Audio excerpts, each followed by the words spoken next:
ABC Listen. Podcasts, radio, news, music and more. Remember when this happened? Frankly, we did win this election. I'm Matt Bevan, and in the new series from If You're Listening called America's Last Election, I'm looking at the history-making aftermath of the US election in 2020. We think Trump won. Absolutely. We think that the election was rigged. And what it tells us about the upcoming vote for president. If You're Listening presents America's Last Election with me, Matt Bevan. You can find it on ABC Listen.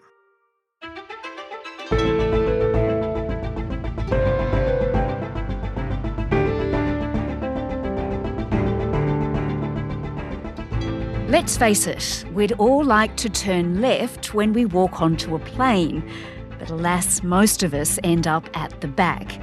So no wonder claims that Anthony Albanese arranged personal flight upgrades directly with the boss of Qantas has caused a furore.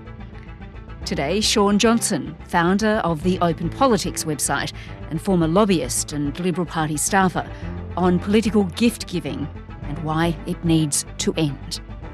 I'm Sam Hawley on Gadigal land in Sydney. This is ABC News Daily.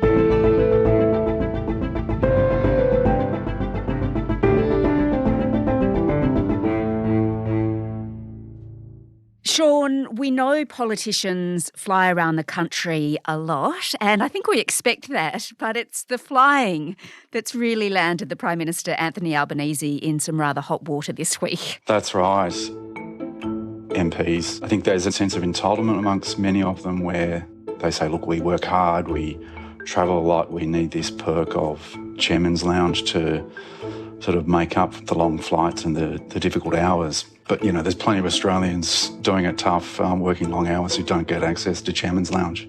The influence of Qantas on Australian politicians is facing renewed scrutiny following claims in a new book that Prime Minister Anthony Albanese received dozens of free upgrades thanks to his relationship with former boss Alan Joyce. I think the allegations made in this book show that the Prime Minister himself has enjoyed personal and financial benefit. Every single thing has been declared. Every single thing has been declared, which is why it's been reported on.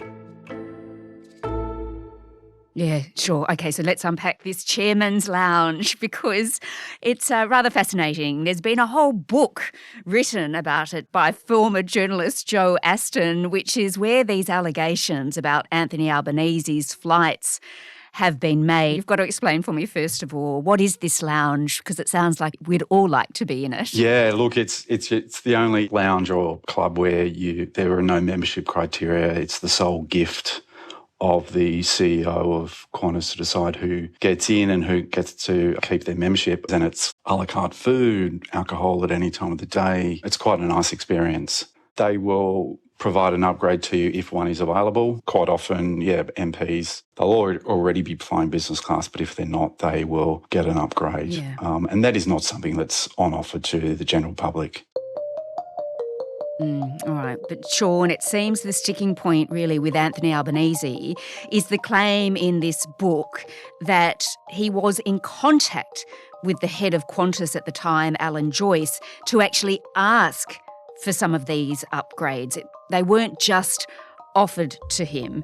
And by the way, at the time of some of these flights, the PM was the Transport Minister or the Shadow Transport Minister. Yeah, it's extraordinary. It's wildly inappropriate if it's true.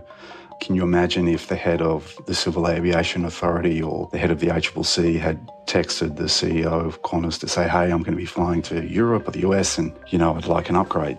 That person would no longer be in their job or they'd be stood down, there'd be an inquiry. So there seems to be a different standard for politicians. I don't just say Labor politicians, but right across the board. They're held to a different standard. And the book says that Anthony Albanese had received more than 20 upgrades between 2009 and 2019, so over a 10-year period.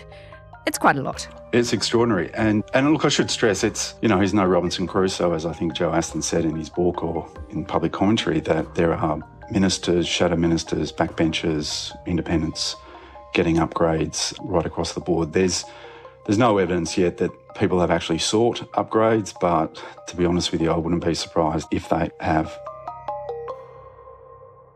All right, well, the Prime Minister says he declared all of these upgrades as the rules state he has to do, and he was asked directly about whether he did ask Alan Joyce for the upgrades rather than just being offered them. Did you call Alan Joyce personally for these upgrades? Look, the idea, Qantas have a number in terms of bookings that are made private bookings. The only discussions that I can recall with Alan Joyce, certainly we discussed, not through calls, we discussed the first flight from Australia to Dubai.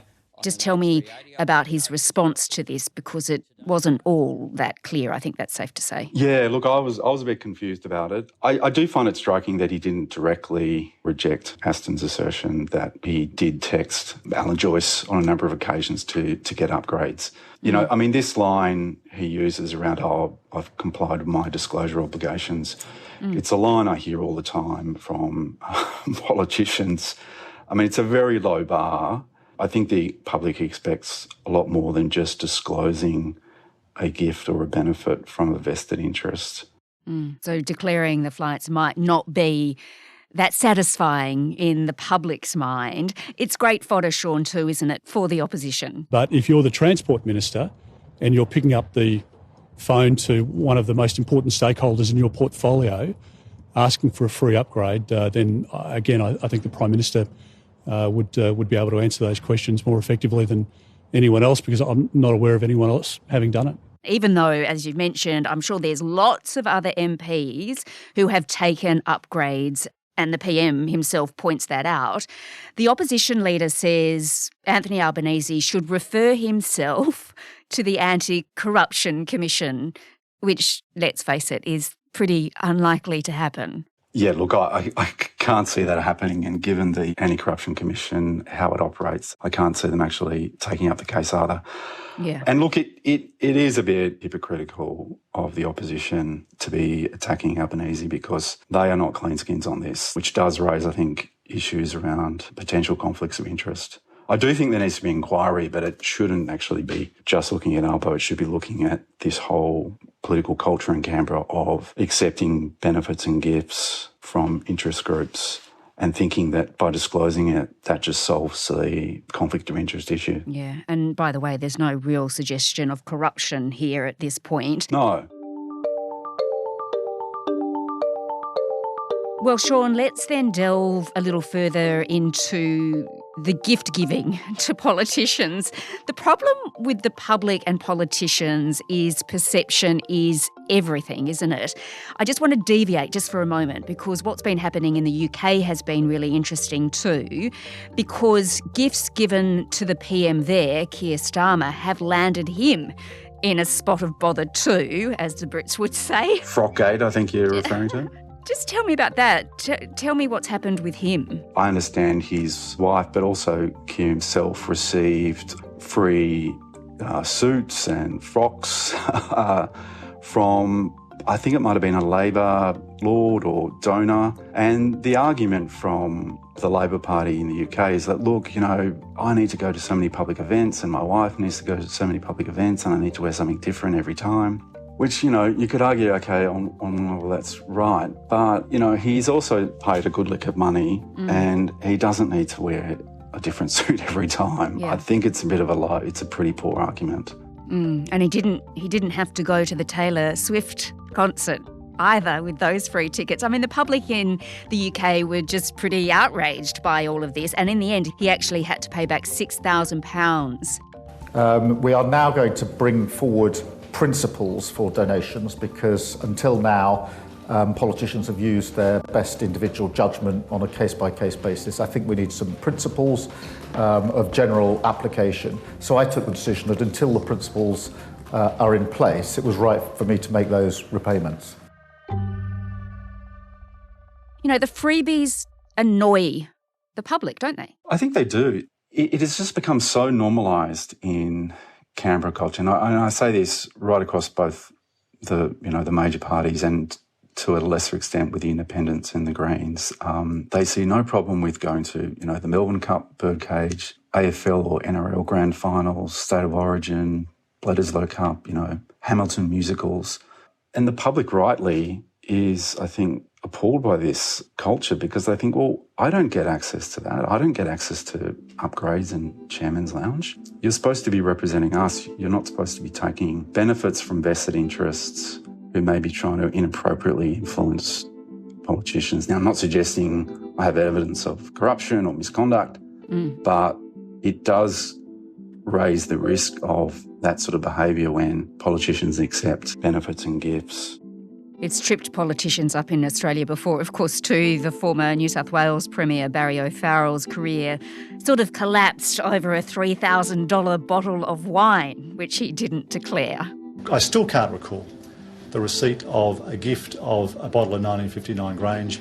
I can't explain what happened to that bottle of wine, but I do accept that there is a thank you note signed by me. Yeah, that's right. And look, full disclosure, I used to work for Barry O'Farrell in opposition back in the 90s. I think it was inappropriate to accept that. It was inappropriate not to disclose it. No one gives a $3,000 bottle of Penfolds Grange without seeking to influence a politician. Yeah, well, I assume it was a lovely drop. Oh, yeah. But it's not just the optics, is it? Because there is concern that the gifts, as you say, could influence policy making, which is what the opposition is alleging when it comes to Albanese's upgrades, that it could have had an impact on the government's decision, for instance, to restrict Qatar flights here. That's right, and you can extend it to other things like, the fact that so much of the public service dollar is spent with Qantas. Perceptions of a conflict of interest are in some ways just as damaging as real or perceived misconduct, because if you have a perception in the public that the politicians are doing things as a result of receiving gifts, then that really destroys or damages public confidence. And then when you damage public confidence in the political system or the democratic system, people, they lose faith, they become disengaged. Yeah, all right. Well, government ministers have pointed out that Albanese has made a number of adverse decisions when it comes to Qantas, just on a side. He took them on as the Transport Minister when they grounded their fleet and went after unions. He took them on in opposition, and he took on the coalition who refused to provide any support to Virgin when it went broke at Qantas's request. Sean, you obviously think that the gift giving should stop, but could that actually happen? Is it possible? I think it is possible. What I'm proposing is that there be a complete ban on all gifts, sponsored travel and hospitality above a nominal value. A nominal sense of, like pens are okay, notepads are okay. If a MP goes to visit a local business in their electorate to learn about some new innovative process, it's appropriate and reasonable that they might have a cup of coffee and some bite to eat, or a cheap bottle of wine, not a Grange, a cheap bottle of wine to thank them for their time. I have no problem with that. But I think it's reasonable to remove this layer of influence peddling. And look, as a former lobbyist, I've got no problem with outsiders trying to influence politicians, but it's got to be done on the basis of reasonable arguments that are in the public interest. And look, it has been done to an extent in Canada. They do prohibit gifts which might be reasonably seen as being given to influence the member in the exercise of their duties. And they also have an independent enforcer who actually makes sure that they disclose everything. That's something we don't have in Australia. Sounds like a pretty good idea.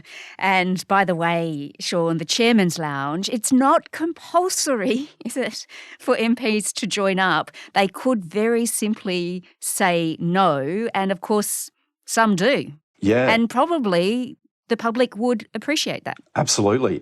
Look, the Prime Minister's favourite enemy, Max Chandler-Mather from the Greens, he declined membership. Labor Senator Tony Sheldon declined membership. And, Malcolm Turnbull, he also was never a member. Nick Xenophon. Look, I'm hopeful that the political cost of being a member is increasing, and we'll see more and more MPs actually not join up. This goes way beyond Albanese and whether he has or has not sought upgrades. We really need reform, actually getting rid of these benefits, I think, to improve public confidence in the democratic system.